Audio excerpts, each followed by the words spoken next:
Now, the next thing I want to talk about, what do we think is actually working in the world of marketing right now from a trends perspective? From a what perspective? Trends.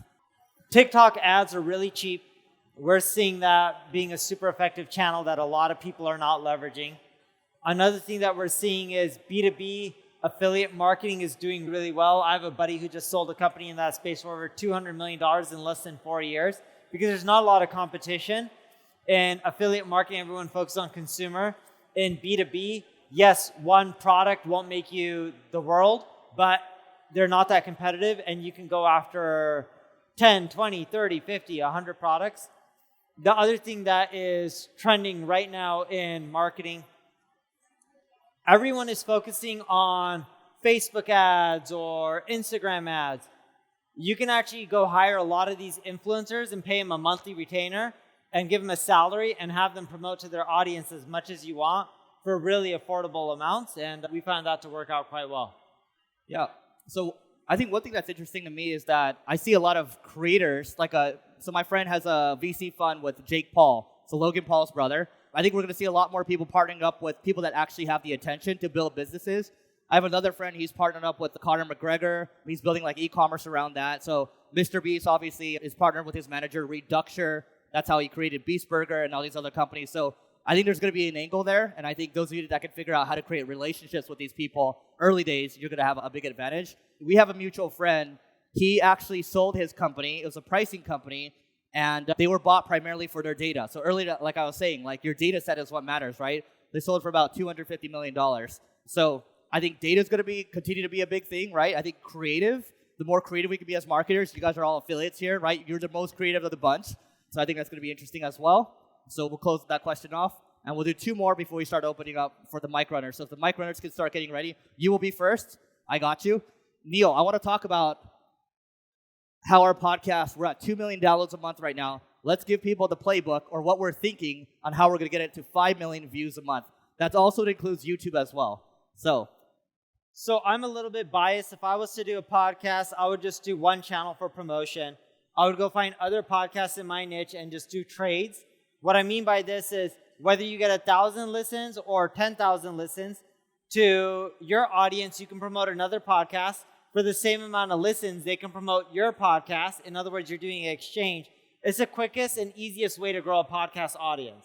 That's what I would do if I had a podcast and I want to get to whether it's 1 million or 10 million listens a month. So we actually do trades right now. If any of you have a podcast out there, you want to trade a couple 100,000, we're going to be doing it we did it with Jordan Harbinger. We're going to be doing it with Anthony Pompliano and some other people that have nice podcasts. That's one piece of it. But if I were to focus on one channel, I would copy, and Neil and I have talked about this, what the All In podcast is doing and what the My First Million podcast is doing. They're just posting a lot of their long-form content to YouTube, and it seems like it's compounding really quickly. So we just need to wait for the YouTube algorithm to catch us in that wave, and then we're just going to compound. That's my bet on it. Hopefully it works. Who knows if it will work. We'll do one more from our side, and then you're going to be up next. So if you can bring the mic up to the gentleman in the fourth row over there, that would be great. Neil, this one's easy. What are your favorite marketing tools so far for 2023? I actually don't have a favorite marketing tool for 2023. Instead, if I were you guys and I was focusing on tools, I would focus on data collection, whether it's Google Data Studio or Google Analytics, where you're going to run into an issue in the upcoming year in 2024 is with cookies and all these privacy changes like iOS, data is becoming more fragmented. Unless you're actually trying to store it in one central place like Google Data Studio or Tableau and analyze that data, it's going to be hard in marketing to get actionable insights. That's where you can actually use the AI to help you analyze a lot of your analytics data and come up with actionable insights. I'll give you one. Neil and I talked about this on the phone. I haven't used this yet. I've been talking to these people. So there's a website called 𝗔𝗕𝗢𝗪𝗓.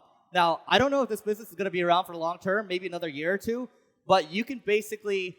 If you're, who here is actually in e-commerce? D2C? Raise your hand. Okay. I'm going to assume half because I know people don't like raising their hands. So here's the thing. 𝗔𝗕𝗢𝗪𝗓, if you check it out, they actually, let's say you have 100,000 visitors that come to your website. Usually you might only have 1 or 2% that opt into your email list. Their numbers right now are actually 30 to 40%. I'm not going to explain the technology behind it, but just go check out 𝗔𝗕𝗢𝗪𝗓. if they tried to do it within GDPR for Europe, it wouldn't work. But in the United States, this works. So maybe we can answer questions on that in a little bit. But check out retention.com. I've just heard a lot of great things from a lot of email marketers, and we're about to test it ourselves. And maybe we'll report back on this pod once we test it out.